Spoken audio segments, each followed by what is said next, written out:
आप कुछ काम करने नहीं आओ बोल तो तब क्या यार अपन घर में रहें तो अपन काज काम भी तो करना अपन ये लंबी तो करना अब तब भारी बैठा मुझे खर्च पानी दिन तो क्या करना हम बस तो बिल्कुल नहीं घर भी पूरा शक भी पूरा। हेलो दोस्तों, कैसे हो आप सब। उम्मीद करती हूँ आप सभी स्वस्थ होंगे, मस्त होंगे। तो आज मेरी जो देवरानी जिठानी है उनकी खूब लड़ाई हो गई है, और लड़ाई क्यों हुई है वो भी मैं आपको अपनी वीडियो में दिखाऊंगी।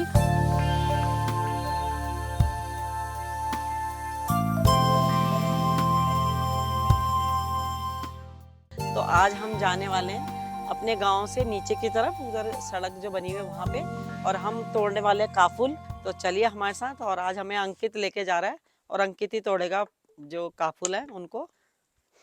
तो ये हमारे घर के पीछे की जगह है, ये आप देख सकते हो। और कितने चौड़े चौड़े खेत हैं, ये हमारे खेत हैं। अरे मिल गया, लिया लिया सब्जी बनाने के लिए है। तो ये देखो, ये अंकित ने तोड़े हैं 2। तो ये यहाँ की जंगली सब्जी है जो अपने आप उग जाती है।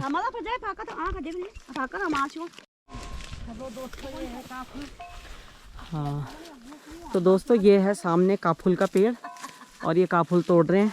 चलो मैं भी चलती हूँ। तो ये थोड़ा ऊंचाई में है तो इसमें बैठ के जाना पड़ेगा। ओ बाबा, तो यहाँ पे थोड़ा थोड़ा डर भी लग रहा है, जगह जगह कांटे वाले पेड़ भी हैं यहाँ पे। ओहो,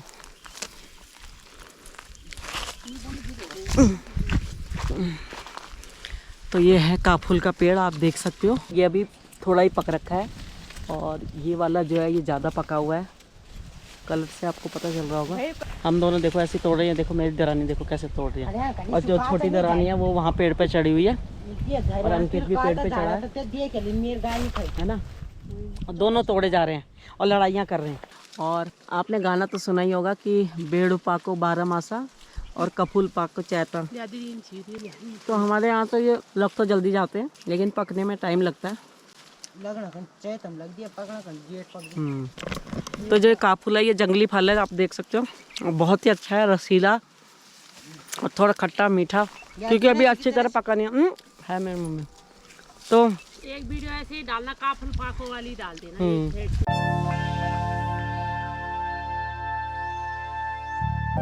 मैं ये काफुल लेकर आए हम तोड़ के, ये अंकित ने तोड़े थे। और ये हैं झिरने, ये हमने झिरने तोड़े वहाँ से, और इसकी सब्जी बनती है। और ये है काफुल। तो ये आपको दिखा दिया मैंने, जंगली फल जंगली सब्जी। तो यहाँ पे हमारे को जो कांटे चुभे हैं उसको बोलते हैं कुमर। तो अभी वो कांटे भी निकालने हैं हमने।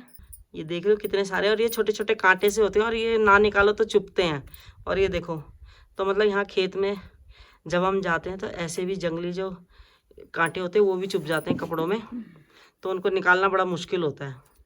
तो ये आप देख सकते हो। तो ऐसे ही मेरे भी चुभ गए हैं, तो अब मैं वो भी निकालूंगी। मैं इस काफल की आपको कुछ एक कहानी सुना देती हूँ, जो कि बहुत प्रसिद्ध है।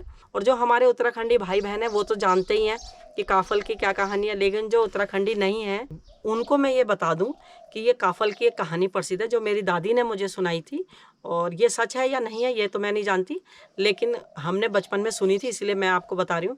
तो इसकी कहानी ये है कि एक माँ बेटी थे जो कि काफ़ी गरीब थे, जिनका कि गुजारा जो था काफल बेच के ही होता था। और उससे काफल को बेच के जो उनको पैसा मिलता था उससे वो अपने रोज़मर्रा की चीज़ें खरीदते थे, सामान खरीदते थे। तो एक बार क्या हुआ कि दोनों माँ बेटी जंगल में गए और काफल तोड़ के लाए। और काफल के बारे में ये है कि काफल क्या होता है कि जब हम काफल को तोड़ते हैं तो जैसे ये है, ये कटोरी भरी हुई है, मतलब अभी तो आपको कम दिख रही होगी। तो जैसे जैसे दिन चढ़ता है तो काफल कम हो जाते हैं, मतलब जैसे अगर हमारी कटोरी भरी हुई है तो दिन में ये कम हो जाएंगे, और शाम होगी तो ये वापस फिर से कटोरी भर जाएगी। तो उसकी माँ को ये चीज़ पता नहीं थी, तो वो काफल तोड़ के लाती है और टोकरे में भर के काफल को खिड़की के पास रख देती है, और अपनी बेटी को कहती है कि इन काफलों को मत छेड़ना, और अभी मैं लकड़ी लेने जा रही हूँ और लकड़ी लेकर आऊँगी, और उसके बाद हम इन काफल को दुकान पे मतलब कि बाज़ार में बेच के आएंगे, और उनसे जो पैसे मिलेंगे उनसे खाने पीने का सामान लाएंगे। और वो ये कहकर टोकरी को खिड़की के पास रख देती है और लकड़ियाँ लेने जंगल में चली जाती है। जब वो जंगल से लकड़ियाँ लेकर वापस घर आती है तो वो देखती है कि उसकी बेटी सोई हुई होती है। तो उसके बीच में क्या होता है, उसके बीच में मैं आपको बता रही हूँ, जब वो जंगल गई होती है तो उसकी बेटी को भूख लगती है। तो वो भूख लगती है तो वो काफल की टोकरी को देखती है।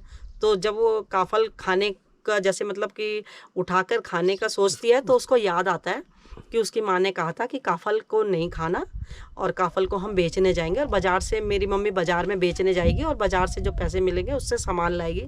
तो इसलिए वो काफल नहीं खाती और काफल को वैसे ही वापस रख देती है और लेट जाती है, मतलब कि वो सो जाती है, उसको नींद आ जाती है। बाद में जब उसकी माँ लकड़ियाँ लेकर जब घर पहुँचती है तो वो देखती है उसकी बेटी सोई हुई है और वो टोकरी की तरफ देखती है तो टोकरी में काफल कम हो गए होते हैं, जो कि वो अपने आप कम हुए होते हैं, मतलब कि धूप की वजह से वो कम हो गए होते हैं। तो उसकी माँ अपनी लड़की को उठाती है और गुस्सा करती है कि भाई ये काफल कम कैसे हो गए, तूने खाए होंगे। तो वो मना करती है कि मैंने काफल नहीं खाए, लेकिन उसकी माँ फिर भी जिद करती है कि नहीं तूने ही खाए हैं ये, वरना ये कम कैसे हो गए, क्योंकि वहाँ माँ बेटी के अलावा कोई और नहीं था। तो वो गुस्से में उसको धक्का देती है जिससे कि वो नीचे गिर जाती है और उसके सर पे चोट लगती है और वो वहीं मर जाती है। लेकिन उसकी माँ को पता नहीं चलता कि वो मर चुकी है, गुस्से में बैठी रहती है, कुछ बोलती रहती है और बाद में उसको थोड़ा होश आता है, भाई मेरी लड़की उठ नहीं रही है। जब वो अपनी लड़की को देखती है तो वो मर चुकी होती है, तो उसको बहुत दुख होता है। और उसके थोड़ी देर बाद ही वो टोकरी की तरफ देखती है तो टोकरी वापस जो कम हो रखी होती है वो वापस भर जाती है। जैसे जैसे शाम होने लगती है वैसे वैसे वो टोकरी वापस उसकी भर जाती है। तो उसको अपनी गलती का एहसास होता है कि भाई मेरी लड़की ने काफल नहीं खाए थे, और उनको मतलब इतना ज़्यादा दुख होता है कि इस दुख में वो खुद भी मर जाती हैं। तो उनके ऊपर ये कहानी प्रचलित है कि फिर बाद में वो दोनों माँ बेटी जो थी वो चिड़िया बन गई, और चिड़िया बनकर कभी जो बेटी होती है वो हमेशा ये कहती है कि काफुल पाको मीनी चाखो, मतलब कि काफुल तो पक गए लेकिन मैंने चखे नहीं थे। तो दोस्तों बाकी तो मुझे पता नहीं कि वो कौन सी चिड़िया होती है, लेकिन मैंने ऐसा सुना था अपनी दादी से। जब हम छोटे छोटे थे हमारी दादी हमें कहानियाँ सुनाती थी तब हमने सुना था। तो दोस्तों आप देख सकते हो ये दोनों गुड़ाई कर रहे थे और गुड़ाई करते करते इन दोनों की लड़ाई हो गई ज़बरदस्त। तो वो भी मैं आपको अपनी वीडियो में दिखाऊंगी क्यों हुई है। तो आप ज़रूर देखना मेरी वीडियो और अंत तक देखना, आपको बहुत अच्छी लगेगी। अभी तो खेती में लगे हुए हैं दोनों के दोनों शांति से। अब तो इनकी लड़ाई खत्म हो गई है, लेकिन क्यों हुई थी वो मैं आपको अपनी वीडियो में दिखाऊंगी।